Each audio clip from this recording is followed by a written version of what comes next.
Hello everyone, and welcome back to another episode of Barbeno's World. For this video, I've got a hopefully simple project planned, and then maybe we'll be able to start a new project after. You might know that I use the end dimension a lot for quick transporting myself back to spawn, and that's because if you go into any stronghold, you can go to the same end dimension. And then if you go through the exit portal, you'll always end up right back at world spawn. And that's super convenient if you want to get back to spawn if you're very far away. The issue is right now, I always end up spawning all the way down here. And that's kind of annoying. So using a compass, I found my precise world spawn point to be on this block right here. But according to the Minecraft wiki, the way that the player spawning algorithm works is it'll automatically try to spawn you on a grass block anywhere in the 21 block spawning radius before it spawns you right at spawn. So what I'm going to try to do is cover up all of the grass blocks down here, and then it should hopefully be forced to spawn me up there. Put down some buttons here, and this should be big enough to cover the entire spawning radius. So let's go over to the end dimension and go through the exit portal to give it a test. Dang it. Alright, it looks like I'm gonna have to do this the hard way, but if I dig out this entire spawn radius, I'm pretty sure this should be guaranteed to work. Yes! Alright, so I went through this entire area trying to get rid of all of the grass blocks, and it looks like I got all of them. Because we did end up spawning at the world spawn point on that sea lantern. Okay, now let's actually start on that building that we want to put around the spawn area. And I've already got something planned out. It should be pretty simple. I've got the schematic in here, and the floor is going to be just right on this level. And I think it's going to go from here all the way back into the wall. First thing I've done here is dug out the area that we need. And now I'm going to put in this floor here and patch up some of that dirt. We're just using a simple alternating pattern for the floor. This is very good progress so far, I think. So now all I've got to do is add in some walls here and do some interior decorations.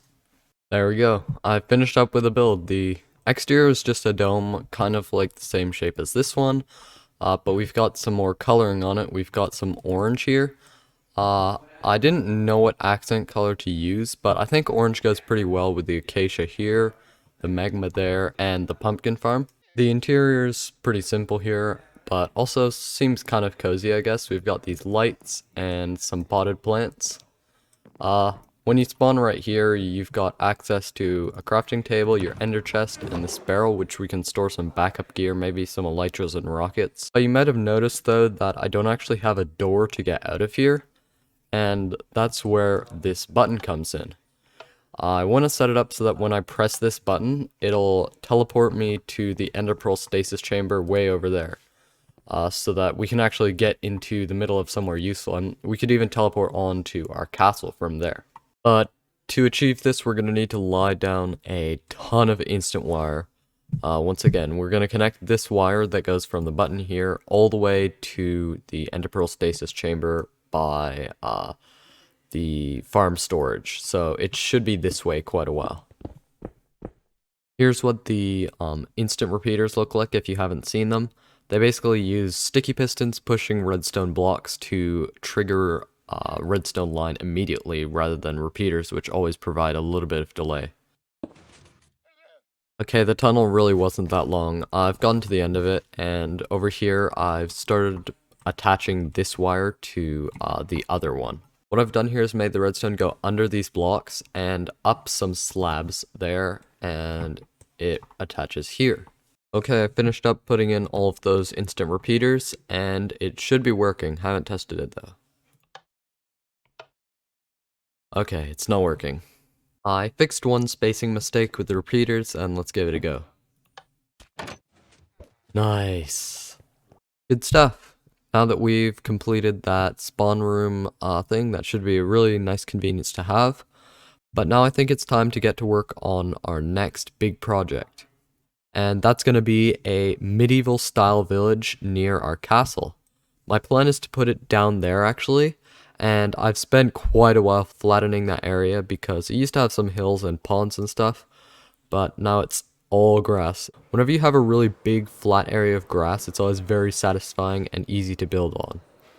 For our village, I've spent some time and put together a list of all the different things I'd like to build here, and I'll put that on screen now. First up on the list, we've got roads. That's definitely going to be the first thing we should do, because once you've got those down, we can have a good idea of where we need to build stuff.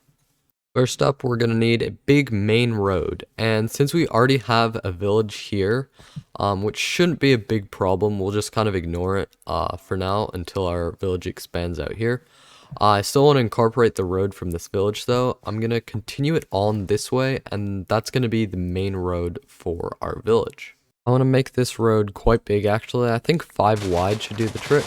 But as we go over there, I think I'm going to have to trim back that hill there a little bit, so I might need to turn it into a cliff.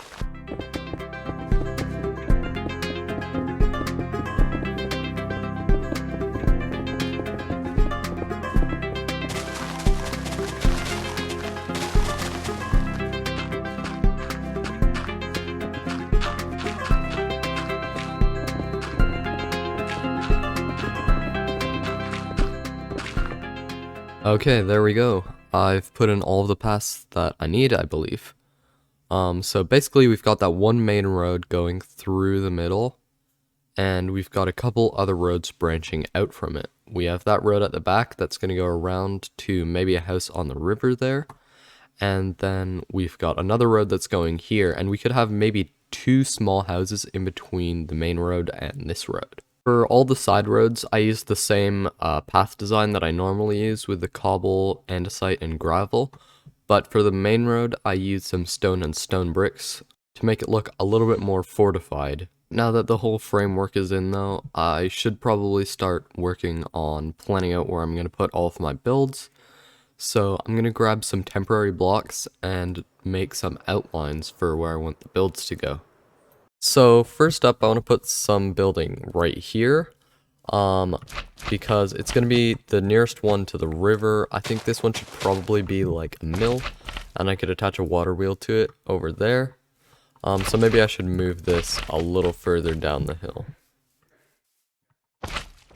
I'm not 100% sure that this is going to be the perfect position for it, so I might change this later, but for now that's good enough. Let's see if we can put down some more buildings.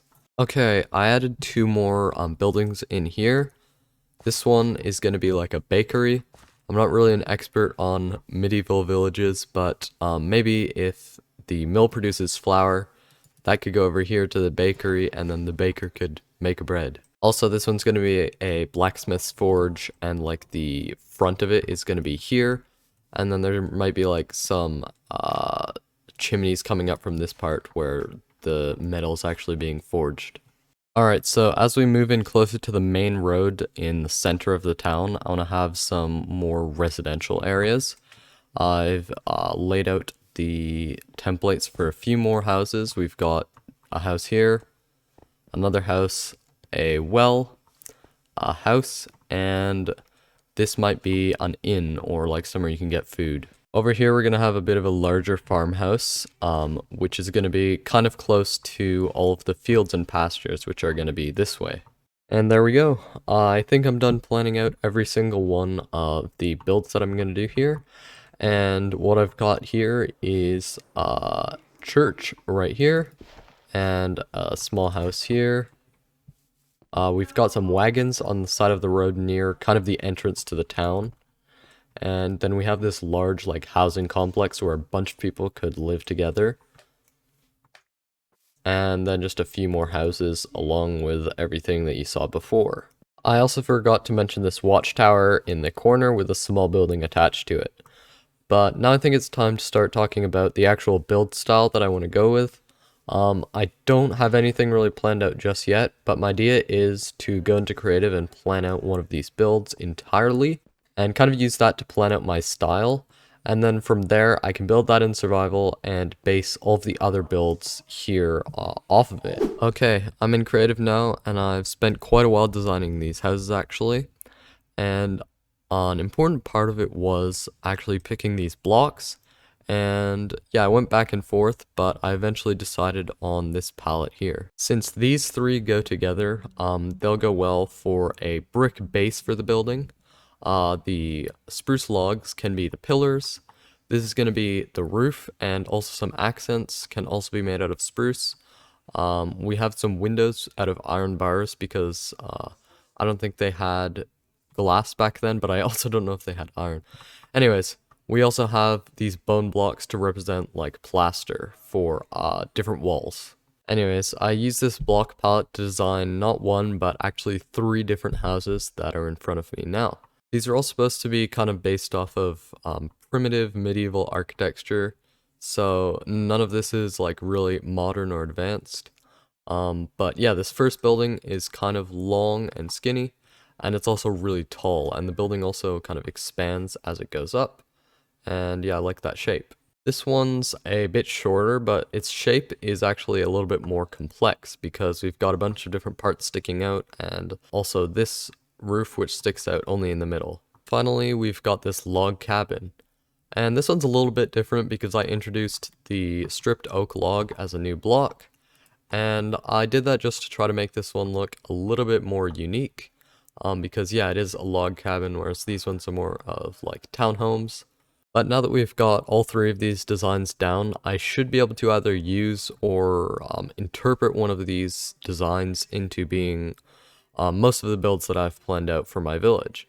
Except for maybe that really large housing complex that I've got planned, but I'll figure that out when I get to it. Alright, I guess I might as well just get started now. I've got a bunch of resources here. And the first thing I'm going to build is just that build that I designed in creative. I've loaded in the schematic, and that's where I'm going to build it. Ooh, I also need some scaffolding. Alright, let's do this.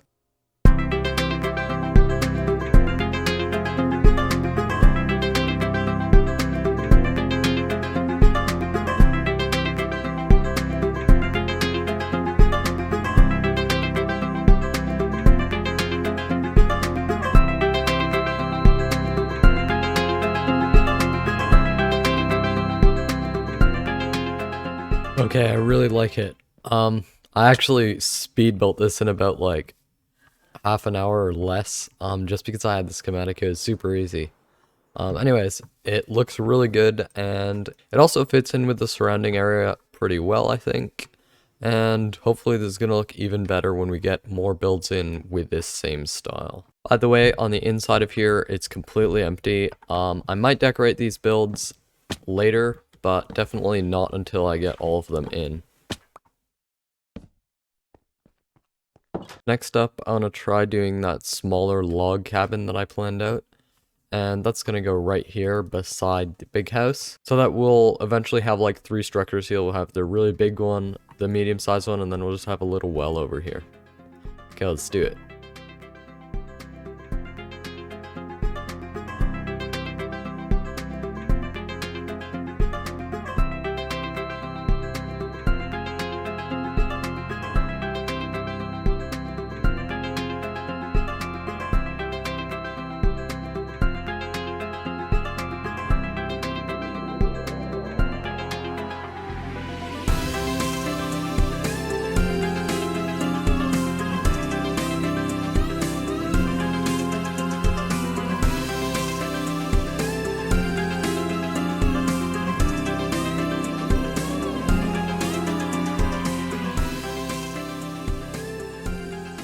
And there we go, I've got the log cabin in. I really like this build. Even though it looks different from the other ones, it sort of fits into the same theme. So once again, we don't have much on the inside except for this fireplace here, and everything goes up the chimney. I think it's cool that the smoke actually comes out from where the fireplace is below. Also, you probably noticed that I went ahead and built up this other building that I designed in creative. This one has the more complex shape, but it's, I guess, a medium-sized building, and this one is really nice. So right now we do only have 3 of the buildings in, and there's going to be a lot more to go. But hopefully this at least gives you a little bit of an idea of what this is going to look like eventually, once I build many, many more buildings. I'm not really sure how long this project is going to take me. Probably at least a few episodes, and I'll try to work on it off camera a little bit, and I'll give you some project updates. Okay everyone, welcome back. I've done a bunch of building off camera actually, and that's kind of just because this sort of building with the village doesn't really lend itself to on camera or time-lapse building because it's really repetitive, but also all of the builds are small scale. Anyways, instead I'm just gonna show you it like this with some shaders on as we walk through it. So far all of the houses that I've done are kind of in the central area, and that's because all of the houses here are just normal houses. They're not really specialized at all. So yeah, since I showed you last, I think I've built this new cabin here, this 2-story house, and this inn. We also have this big one here near the edge with the shed attached. So, starting at the start with this cabin here, it's really quite similar to the other one that I did, but I just tried to switch around some of its features, so I moved that chimney to the right side a little bit, and I moved the door over to the left side. Otherwise, everything is the same. Next up, we've got this one, which kind of has a 2-tiered roof. Admittedly, this one isn't the best looking build I've got, but it kind of adds some shape to the village because when you mix it in with all of the other ones that are shaped really differently, it kind of adds some variety. Here's another one that I could probably improve with some tweaks. It needs to add a little bit more dimensionality to it, I guess. But otherwise, this one is super nice. I like that I was able to attach this shed on the side, and once again, that kind of just adds more shape to the village. And finally, my favorite build here has got to be this sort of inn building. The idea is we've got this front entryway in here, maybe they'll serve food in this area, and then up top, we've also got some rooms up there that people can stay in. I like this because the balcony looks pretty cool, and I also liked having those protrusions in the roof, whatever they're called. Alright, as it starts getting to be nighttime here in my village, I think I should probably call the episode. I placed a ton of blocks, and also this building was quite detailed, I guess, compared to what I normally do. So, yeah, I like it. Also, if you're wondering, this village really doesn't have any purpose. It's just for looks. It's going to add to the atmosphere that I have with the castles, and the castles will just be like ruling over the village here. Anyways, that's it. Thank you very much for watching, and goodbye. Barbeno's World, Barbeno's World.